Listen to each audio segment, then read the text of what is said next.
So Lucas, good to see you today. We've had some fun with this series so far. I've got a question for you. And you know, I remember when I bought my first farm, land was like $300 and some an acre. Yeah. And you know, I got by on not a whole lot of money to start with. But so how do people do it now? I mean, what are you guys seeing, and what do you recommend where a person can get into their first property? Yeah, so I think the first thing is just to have a good plan.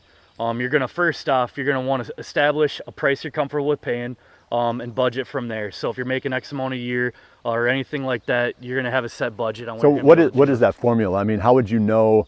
Like typically, what percentage of an income needs to be allocated to like land payments and stuff like that? I mean, that's the part that most people stumble over when we start talking about this. Everybody wants to own land, but they're like, oh, I can't afford it. You know, Yeah. So you got to figure, you know, how do you get back to like what can you afford? Let's say that I've got a typical job. You know, let's say I make, you know, I've got maybe a little extra outside income, but I make 75 grand a year. Yep. You know, and my family uses about 60 some 70, you know, plus my retirement savings or whatever. So I've got maybe $5,000 to $10,000 a year to play with. I'm going to end up saving maybe 30 to 40 grand toward a down payment. Yep. So now I'm trying to figure out, okay, I've got this in the bank, and it's taken me 4 or 5 years to get there, but that was my goal. I mean, I tried to figure out how can I save $5,000 to $10,000 a year. Yep. Now, how do I parlay that into my property? I mean, it's like, I know I've got this down payment, and I know I can probably afford, you know, $5,000 to $10,000 a year, maybe a little bit more than that. It still doesn't sound like I'm buying much, you know, but that's the real world. You Yeah. know, like if I've got a whole lump of cash, then this question doesn't matter, because I'll just go buy it. You know? That's right. So we got to figure out how to get me into some land with my situation. So let's talk about like, you know, what you said that maybe a 20% down is a possibility. Yep. Okay, so then now I've got 40 grand saved up. So what is that? That gets me about $200,000 Yep. That's right. of the value of the property. Yep. So now I come to you and Yeah. I say, you know, Lucas, I've got a budget of about 200 grand. I think I can make this work. Yep. So what do I buy? How do we go from there? Yeah. So typically with that budget, you're looking at probably about 40 acres, give or take, depending on the area that you're looking at. So we'll establish that kind of first. Is that what you're okay with buying? I think that's a great starter property to get into. Once we have that established, it's really talking about your neighborhood. Going back to previous videos that we've talked about here, Yeah. establish an area where it's going to be close enough to home or right in your neighborhood, or you have an established relationship there, you know the deer quality, anything like that. An agent can help you out with that. And then it's really just finding the property that's going to come up for sale, have the access that you need and all of that. So you kind of look then for an area first and then just wait. Yep. Yeah. Does it ever make sense, like on that first property, some people are not looking for a dream property. You know, when I started, I didn't really know what I was doing, but I got lucky and found some stuff, of course, that was undervalued because everything was then, you know, That's right. so you couldn't go wrong. But let's just say what you want is that first one to be one that you can roll, you know, Yep. like you can keep moving. So then that's different from saying, okay, I want to be within 20 minutes of my home and here's a neighborhood I want to be in. Yep. Because it might take 3 or 4 years for something to come up for sale there. Yeah. So then you're sitting there, maybe your lump gets bigger and now you can afford more than 40 acres. Now you can afford 60, you know, but you're still waiting, you know? Yeah. So do you ever see people that say, you know, Lucas, let's find the most undervalued property we can in the southern half of the state? Yeah. Or something like that. Yep. Yeah, and there's a lot of leeway there, and I think it's a great way to at least get some skin in the game, have a place to hunt until the dream property or the next level does come up. You're gonna, first off, you're established, your money's gonna be in a property where it's gonna appreciate over time. You're also gonna have the enjoyment over that couple years or 4 years, whatever that is, until you find the better property that you can also have money in. It's appreciating over time, and then you just roll that into the next one with a 1031 exchange or anything like that, and you built some history. You got to go have a lot of fun out there doing that, maybe shoot a deer or two, anything like that. But then at least you have something to get out there while you're looking for that property in the right neighborhood. So there's almost like two approaches to that first property. One being, this is one I'm going to buy, my family's going to love it forever. And maybe you end up selling that one anyway. Yeah. But the other approach is hey, I know that I'm not going to be happy with 40 acres long term. Yep. You know, so we need to find something that we can roll quicker. Yep. So there's, I guess as a buyer, you kind of need to know which camp you fall into, right? Yeah. Because when you have that conversation with you, you need to know what you're looking for. That's right.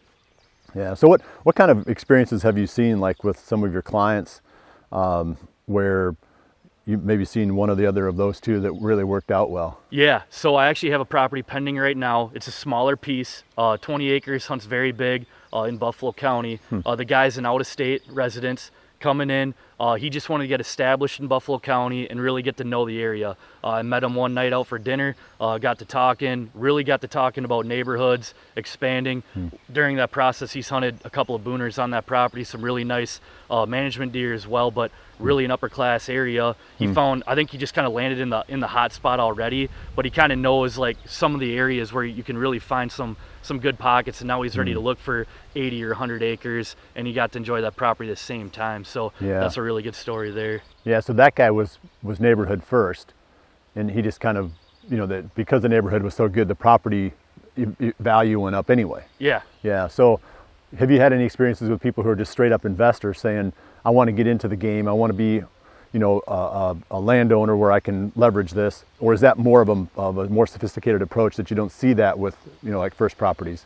I think that you still see that. You got to start somewhere. Yeah. And I think that the best way to do is just to get out there. And if you have the down payment for the $200,000, it's a great starting point to then just keep kind of going in. And you can look at other different avenues too with the property. There could be a cabin on it or an old farmhouse or somewhere you can get some rental income, help pay something there, tillable income, CRP income. If you don't turkey hunt lease, or vice versa, a deer hunting lease. Those are great ways to help it make some money to then stash that all away, put that money into the property, and then roll it into the next one when that time does come again too.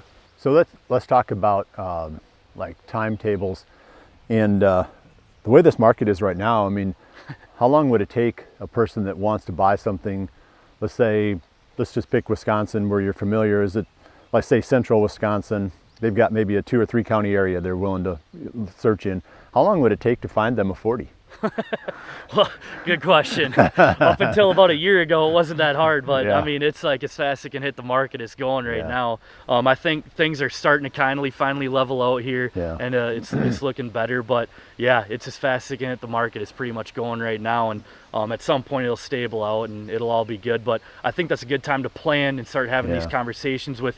You should be talking to your lender. Talk to an agent that's local with you and develop a plan, a budget that you're good with, and kind of go from there and be ready for when that property does come up, because when it comes up right now, it's not lasting very long. Yeah, and I think you have to do all your research ahead of time. I ran into that here too, because the piece I bought, I didn't have a lot of time to think about it. Yeah. So I needed to know whether this was something that I was interested in almost before it came on the market. Yeah. So you had to know all of your neighborhoods pretty well. Yep. Like if something comes up here, I'm a buyer. If something comes up here, I'm not. Yep. So that way you don't have to sit on your hands trying to figure it out later. That's right.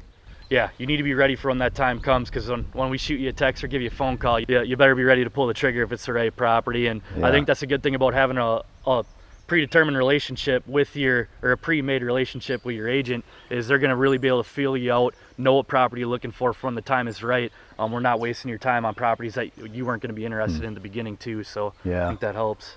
Yeah, I think that would be a tricky part of just being able to move that quick, especially on a first one, because people are so careful. It's like, and they need to be, but I think they need to do that research. Maybe that's the key to it. Yep. You need to know where you're willing to buy so that you don't have to be indecisive when the time comes. Yep. Yeah, I think that's a really good piece of advice. And 5 years from now or 3 years from now or even 2, it might not be nearly as critical to have all that information available ahead of time. Yep. Because you'll have more time when the stuff gets listed. Yeah. So, but anyway, to be safe, you need to know your neighborhoods, know where you want to buy, know what you can afford. Yep. Have a bank lined up to support you. All these things need to be in place, because when the land comes up, you can't be then trying to recreate all this stuff. Yep. You can't say, well, hopefully something comes up. You need to know what you want, where you want it. You need to have the lender in place, budget in place, all those discussions, with your family, or like you said, the business partners or whatever, and get all that stuff down so that when the time comes to move, you can move. So we've been talking about how to buy your first property, how to find it, how to come up with a plan. It seems like the big takeaways that we've hit on is just the need to do as much research as you can and have everything lined up before you really go very deep into that process, because it's just so hard right now to buy stuff. So you can't drag your feet. But now let's come back again with another episode soon about, now I've bought my 40 and maybe I love it but I still think that I'd like to stretch my wings a little bit further. Yeah. You know, now I want to have an 80. My neighbors probably don't want to sell to me. You know, how do we grow? How do you grow a property from a starting point? So let's come back and hit that one next. Yeah. So yeah, hopefully you enjoy these and keep tuning in, because now we're going to come back again soon and talk about how to take that 40 and turn it into an 80.